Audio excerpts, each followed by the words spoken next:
सौतन की सुहागरात पार्ट 2। धूमधाम से शादी करने के बाद समर्थ और देविका घर आते हैं। घर पर सब उनका स्वागत करते हैं और सौम्या उनकी सुहागरात का इंतजाम करती है। समर्थ और देविका दोनों अपने रूम में बैठे बातें कर रहे होते हैं। तब देविका कहती है, सुनिए, आप इतना दूर क्यों बैठे हैं? नहीं, कुछ नहीं, बस थोड़ा सा थक गया हूँ। अगर आप कहें तो मैं आपका सर दबा दूँ? नहीं, रहने दो, आप भी तो थकी होंगी। देविका आगे बढ़ते हुए कहती है, थक तो गई हूँ, पर आपकी सेवा करना पहला धर्म है मेरा। देविका झट से समर्थ के पैर पकड़कर दबाने लगती है। ऐसे ही कुछ देर निकल जाती है और समर्थ कहता है, अब रहने दो देविका, तुम भी आराम कर लो, तुम भी थकी थकी लग रही हो। देविका मना करते हुए उठ जाती है और अपने बालों को खोलकर समर्थ का सर दबाने लगती है और कहती है, मेरी थकावट तो आप ही दूर कर दोगे ना? इतना कहकर देविका अपने खुले बालों को समर्थ के ऊपर डालती है। समर्थ देविका के जाल में सम्मोहित होने ही वाला होता है कि अचानक से दरवाजे पर किसी की दस्तक होती है। समर्थ आवाज लगाते हुए कहता है, कौन? भाई, मैं हूँ सौम्या। क्या है सौम्या? क्या बात है देविका, कैसा लग रहा है मेरी भाभी बनकर? कुछ बात आगे बढ़ी या नहीं? बात आगे बढ़ती कैसे? तू जो आ गई कबाब में हड्डी। अच्छा जल्दी बता, किस लिए आई थी? सौम्या ठिठोली करते हुए कहती है, क्या बात है देविका, बहुत जल्दी हो रही है। वैसे मैं तो दूध का गिलास देने आई थी। आखिर मेरी सहेली की सुहागरात में कोई कमी नहीं होनी चाहिए। देविका दूध का ग्लास लेते हुए जल्दी से दरवाजा बंद कर लेती है और पीछे मुड़कर देखती है तो समर्थ तो सो चुका था। देविका समर्थ को उठाते हुए कहती है, सुनिए समर्थ जी, उठ जाइए ना, सौम्या दूध देने आई थी, इसे पी लीजिए, फिर आप सो जाना।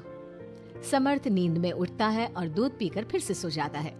देविका उसके बगल में बैठी कहती है, सुनिए समर्थ जी, आज हमारी पहली रात है और आप सो रहे हो। समर्थ नींद में ही कहता है, देविका मैं बहुत थक गया हूँ, मुझे बहुत तेज नींद आ रही है, तुम भी सो जाओ। सोने के लिए तो पूरी रात पड़ी है, आप उठिए ना और कुछ देर मुझसे बात तो करिए। देविका जिद करते हुए समर्थ को आधी नींद से उठा देती है। समर्थ उठकर बैठ जाता है और कहता है, बोलिए देविका जी, आपका हुक्म सर आंखों पर। सुनिए, मैंने सुना है कि पति अपनी पत्नी को पहली रात कोई तोहफा देता है, आप मेरे लिए कुछ नहीं लाए क्या? वो मैं कैसे भूल सकता हूँ, लाया हूँ, पर वो दूसरे रूम में रखा है। तो दिखाइए ना क्या लाए हैं। अरे अभी तो कहा कि तुम्हारा गिफ्ट दूसरे रूम में है, तो जाकर लेकर आइए ना। अगर अभी गया तो घर के सब लोग जाग जाएंगे और 10 तरह के सवाल जवाब करेंगे, मैं सुबह दिखाता हूँ ना। समर्थ इतना कहकर लेट जाता है और लेटे लेटे देविका से कहता है, अच्छा सुनो देविका, मुझे बहुत नींद आ रही है, मैं सो रहा हूँ, तुम भी सो जाओ। देविका समर्थ की बात सुनकर कहती है, आपको तो हमारी पहली रात की कुछ पड़ी ही नहीं है। इतना कहकर देविका भी उसके करीब आकर लेट जाती है और सो जाती है। अगली सुबह अधीरा समर्थ के रूम में सफाई करने आती है और देविका को उसके करीब लेटा देख रोने लगती है। रोने की सिसकी सुनकर समर्थ की आंख खुल जाती है। वो उठकर देखता है कि अधीरा उसके कमरे में रो रही है। उसे देखते ही समर्थ बहुत गुस्से में आ जाता है और अधीरा से कहता है, अधीरा, तुम सुबह सुबह क्यों रो रही हो? तुम्हें यहाँ नहीं आना चाहिए था, जाओ यहाँ से। समर्थ अधीरा का हाथ पकड़कर रूम के बाहर कर देता है और कहता है, अब बिना दरवाजा नॉक किए अंदर मत आना।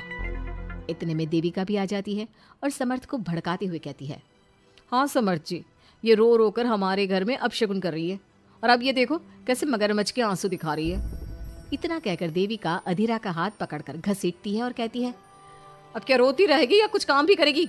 मुफ्त में रोटियां तोड़ने को नहीं मिलेगी यहाँ पर, चल उठ यहाँ से और कुछ काम कर।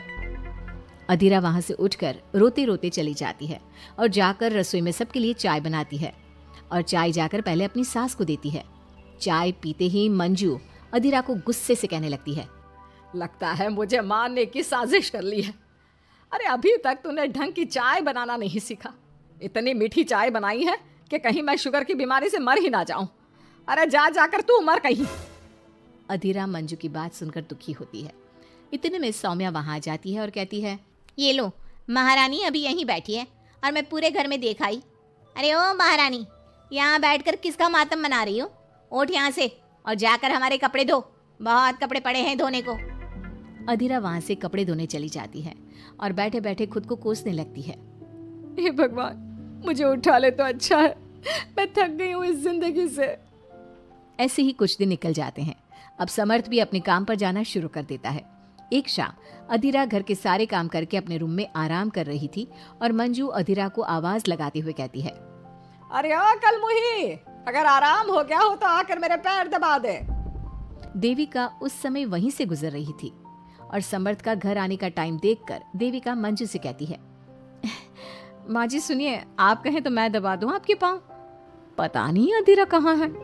देविका मंजू के पांव दबाने बैठ जाती है और कुछ ही टाइम बाद समर्थ भी वहां आ जाता है और देविका को माँ के पांव दबाते देख बहुत खुश होता है। वो सीधे अपने कमरे में चला जाता है। समर्थ को देख मंजू देविका से कहती है, अच्छा सुन, जाकर खाना लगा दे। और समर्थ थक कर आया है ऑफिस से, जाकर उसे पानी को पूछ ले। देविका उठकर समर्थ के लिए खाना लगा देती है और रात में समर्थ और देविका सोने की तैयारी करते हैं। समर्थ कहता है, अच्छा देविका सुनो ना, मेरे पास आकर बैठो जरा। अरे पापा, मैं बहुत थक गई हूँ, मुझे नींद आ रही है। अरे आओ तो सही, आज तो मैं माँ के पाँव दबाते देखकर बहुत अच्छा लगा। अच्छा क्यों नहीं लगेगा भला? पूरा दिन घर के काम किए हैं और शाम को माँ की सेवा। पर मेरा तो कोई हाथ बांटने वाला भी नहीं है घर में। क्यों? अधीरा और घर के बाकी लोग कहाँ जाते हैं? अधीरा की तो बात ही मत करो, वो महारानी तो बस मटर गश्ती करती रहती है और घर का सारा काम ना मुझे ही करना पड़ता है। मेरी तो किसी को पड़ी ही नहीं है, मैं तो सिर्फ एक नौकरानी हूँ इस घर में। अरे नहीं, ऐसा मत बोलो। क्यों ना बोलूं? आपने मुझे वादा किया था ना कि आप मुझे रविवार को फिल्म दिखाने ले जाओगे और कपड़े भी दिलवाओगे, पर आपने तो एक भी वादा पूरा नहीं किया। अच्छा बाबा, कल रविवार है, कल ही चलते हैं और तुम्हारी सारी शिकायत दूर कर देते हैं। खुश? दोनों सो जाते हैं और अगली सुबह समर्थ और देविका बाहर घूमने चले जाते हैं। अब समर्थ पूरी तरह से देविका के वश में हो जाता है। देविका जो कहती समर्थ वही करता। क्या समर्थ को कभी अपनी बहन और दूसरी पत्नी की सच्चाई पता चल पाएगी? अब क्या होगा अधीरा का? इसके लिए हमारे अगले एपिसोड का इंतजार कीजिए।